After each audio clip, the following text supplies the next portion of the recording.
What's up, everybody? It's Soren Baker here on Unique Access Entertainment. As always, please hit that subscribe button right down there. As y'all know, that's free, and that enables us to keep coming to y'all as often as possible with as many interviews as possible. So please, please, please hit that subscribe button, like our content, share it, talk about it, be about it, each one, teach one. And as always, we appreciate your guys' support on Unique Access Entertainment. Now, today, we have the honor and the privilege of being joined by DJ Brian G. Thank you for coming through, sir. Appreciate you, Soren, for having me. Yeah, man.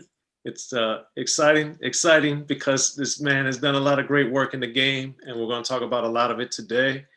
So thank you again for coming through.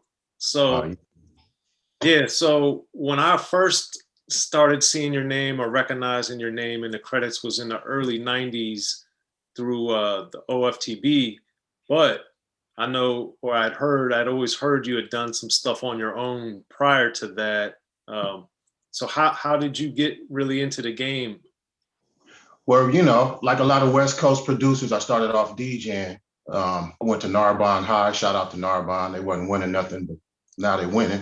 The guy I started DJing with, by the name of Rodney Martin, stayed across the street from Gid Martin, one of the co-founders of Uncle Jam's Army.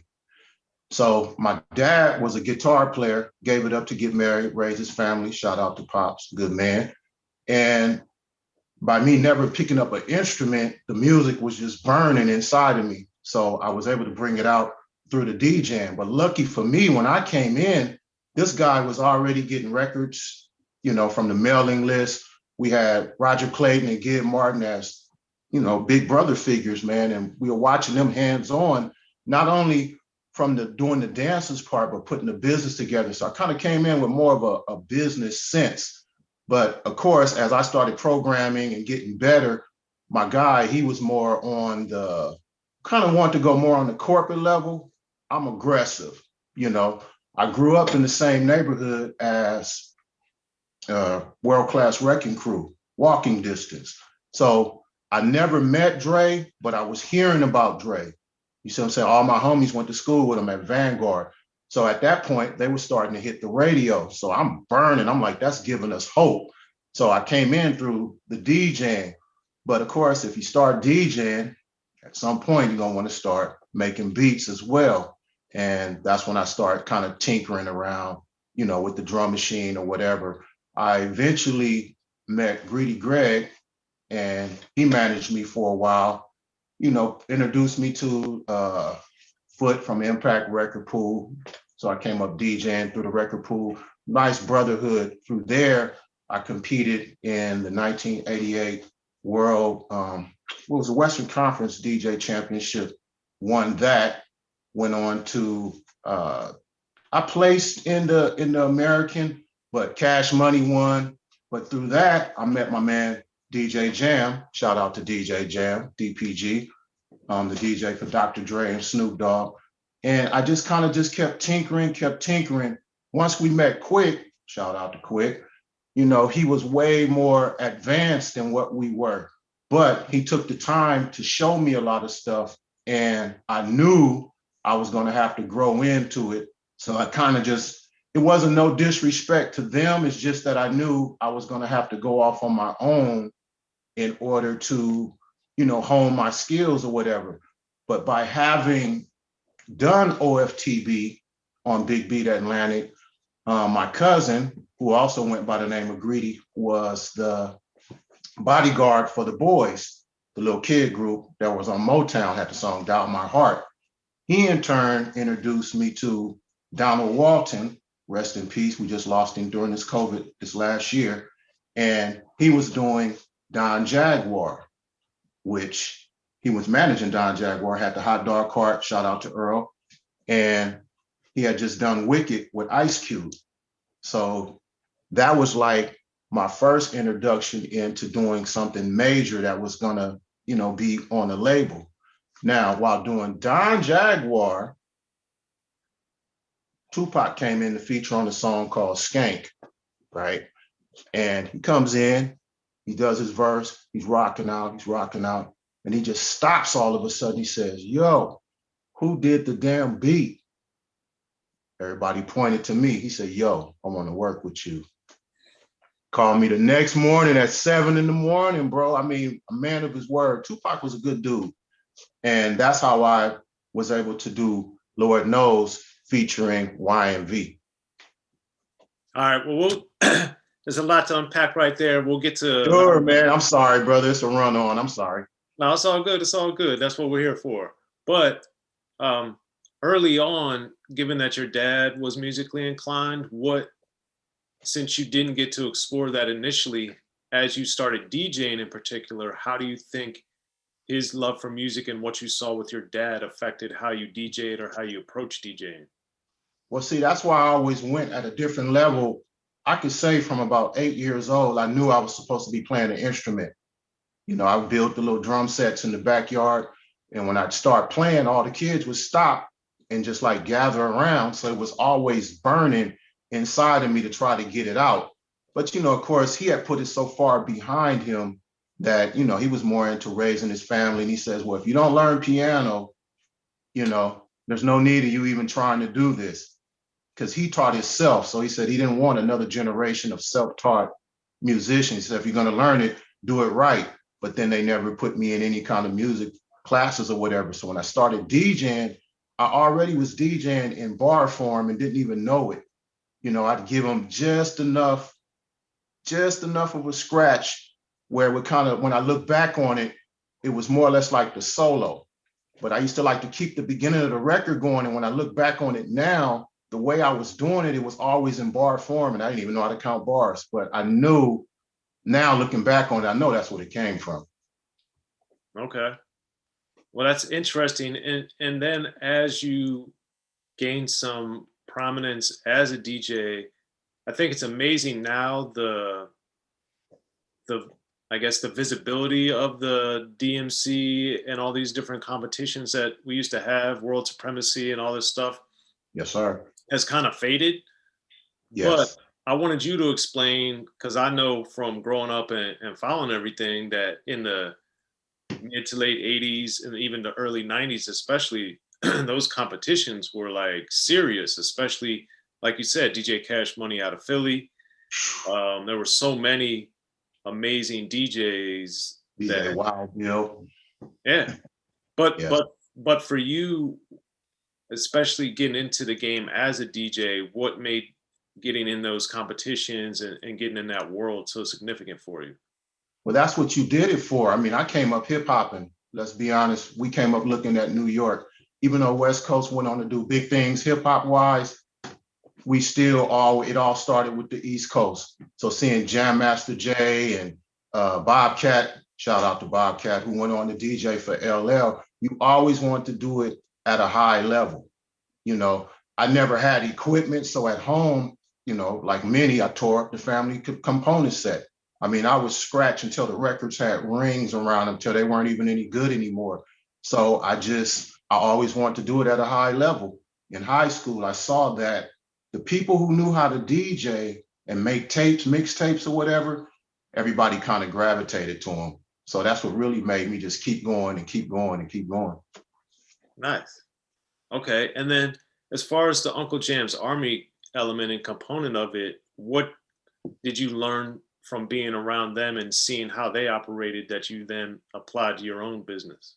Well, Egypt was the smoothest thing going. You know, one thing I can say about everybody I DJ with, they never let me get too far ahead of myself. They always let you know who you needed to pay homage to. So when I met this guy, he was like, dude, Egypt was just the king, the supreme. We learned record selection, the smoothness and the importance of the blend. Even though you could scratch, if you couldn't blend, you're not a DJ. Even to this day, there's a lot of DJs getting by on Serato, but take it from me, make sure you know how to blend. So Egypt was there a while before Bobcat came. So they would give us backstage passes to their events, because whenever they would have more than one event, they would rent my boy's records, because he was getting records from the record company. So he had every last record, 3 and 4 copies. So that's how we got to be around it a little bit more. Okay. And I remember like you saying, getting the extra copies. Because I remember when I first started writing in college, and I saw the free CDs that were being sent by the labels to try to get the newspaper to write about them. I was just like, wait a minute, they send you this stuff for free? Here I was, I thought I had to buy everything. I Um, know. so for you, as somebody that loved music so much, once you saw this started to get this glimpse into the music world, into the entertainment business, the music business, how did that shift or alter kind of your thinking of what you could do or what was possible? Well, we had enough examples. Wrecking Crew went on to make records. Egypt went on to make records. Bobcat went on to be, big with the production. So you knew it was possible. So all you had to do is just keep going. Don't stop. Like Timberland said once in an interview, we were trying to get out. We're just trying to get out of our surroundings. Gang banging was heavy. The dope gang was heavy. And my dad was always a part of my life. He never let me get involved in that kind of stuff. So I was trying to just get out, be heard, be seen. So that just kind of just propelled me to just keep going relentlessly. Okay. So as a DJ, as you started moving into production, then how was it through Greedy Greg that you met the O.F.T.B and started getting with them on the production side? No, I met O.F.T.B through Bone from Training Day. That's my neighbor, 3 houses down. Oh He wow. introduced me to O.F.T.B. Okay. So that was kind of a different world for me, because like I said, I never gang bang. I wasn't a street cat. I was music 120%. So that's how I met those guys. So when you say that was different, like what made it so different as far as getting in musically with them? Well, because they were street reporters. They reported what they saw. But what they saw wasn't definitely what I saw on the daily from where I came from. So it's like you kind of grow up fast. They'll bring a 10-year-old to the studio and he has the mindset of about a 25-year-old. They just grow up fast, and watch. A lot of good talent in Watts, though, I must say, to this day. Absolutely. Now, O.F.T.B, had the success with Slang and Dope, but I was always curious because on the single, you did the self-titled track, which then didn't end up on the album. Do you remember why that song didn't end up being on the album? Because of sample clearances. Okay. So we couldn't get the sample cleared. And sometimes when you go in and you try to remake it over, it doesn't sound the same. So it just ends up either getting pushed to the back or it doesn't make the album. Okay. Gotcha. Now, on Straight Up Watts, O.F.T.B's album, I always thought it was interesting that they had the song I Am From Compton that you did. Right.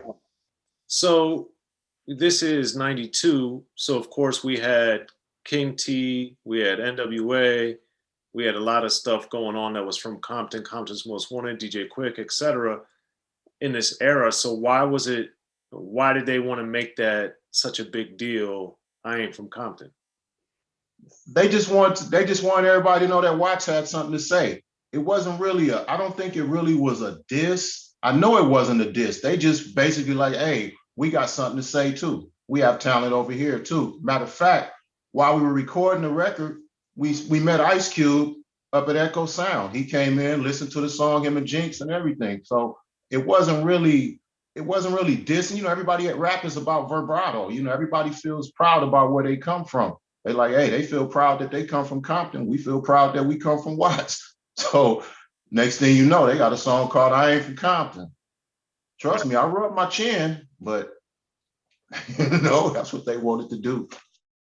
Be sure to check out the History of Gangster Rap by Soren Baker. He's official. History of Gangster Rap features exclusive interviews with Ice-T, Snoop Dogg, MC Ren, the D.O.C, and dozens of others. The History of Gangster Rap, a definitive look at how Los Angeles changed rap forever. In Los Angeles, the streets definitely set the tone of the hip-hop music. At 19, I got a $50,000 car. My whole angle always was, I'll be street, but I will always tell you the horrors that go along with this life. There will be penalties and casualties for just wearing the wrong color in somebody's neighborhood. And once gangster rap made it from the streets to the TV, the genre exploded. With Fab 5 on Young TV back with NWA. Yo MTV, it just catapulted us from being local heroes to national gangbang rappers. The history of gangster rap discusses it all from 1980 up till today. It's always gonna be shit happening in the streets.